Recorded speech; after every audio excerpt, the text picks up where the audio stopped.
দুদিনমান লগ পাই মানুহক হঠাৎ আপোনালোকে বিশ্বাস কৰি নল'ব আৰু মানুহক খুব কম সময়ত বিশ্বাস কৰাটো আপোনাৰ জীৱনৰ বাবে ডাঙৰ এটা বিপদ হ'ব পাৰে।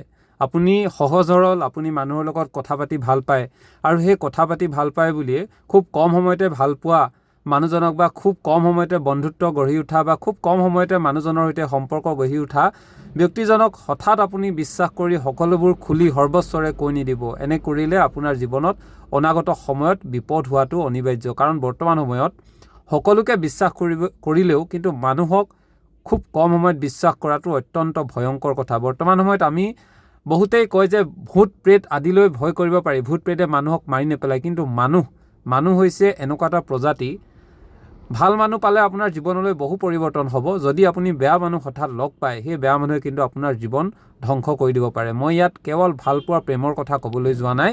প্ৰতিটো ক্ষেত্ৰতে আপুনি দুদিন চিনাকি হৈ কিবা ব্যৱসায় কৰিবলৈ হৈছে বা কিবা বিজনেছ কৰিব লৈছে বা যিকোনো কাম কৰিব লৈছে, দুদিন চিনাকি হৈ যদি আপুনি বিশ্বাস কৰি লয় এই মানুহজন আপোনাৰ জীৱনৰ গোটেই জীৱন আপুনি এওঁৰ সৈতে বিজনেছ কৰিব পাৰিব বা কিবা কাম কৰিব পাৰিব বা এখেত ভাল হ'ব, এই কথাটো যদি ভাবিছে তেনেহ'লে অত্যন্ত ভুল। মানুহক বুজি পাবলৈ বছৰ সময় লাগে। তাৰ পাছতো কিন্তু মানুহক বুজি পোৱাটো বহুতে বুজিয়ে নাপায়। পাছত অনুভৱ কৰে কি মানুহৰ পাল্লাত পৰিলোঁ আচলতে। সেয়েহে এই মানুহৰ পৰাই আচলতে সাৱধান হওক। বহুতে কয় কুকুৰৰ পৰা সাৱধান, কুকুৰৰ পৰা জীৱ জন্তুৰ পৰা সাৱধান, কাৰণ অমাত জীৱ জন্তু সিহঁতে কেতিয়া কামুৰিব কি কৰিব একো বুজিব পৰা নাযায়। ঠিক সেইদৰেই কিন্তু কিছুমান মানুহ এনে আছে, মই সকলো মানুহ বুলি নকওঁ, কিছুমান মানুহ এনে আছে, এই মানুহ সঁচাকৈ বৰ বিপদ, যিবোৰে আপোনাৰ জীৱনত বহু বেয়া কৰি দিব পাৰে।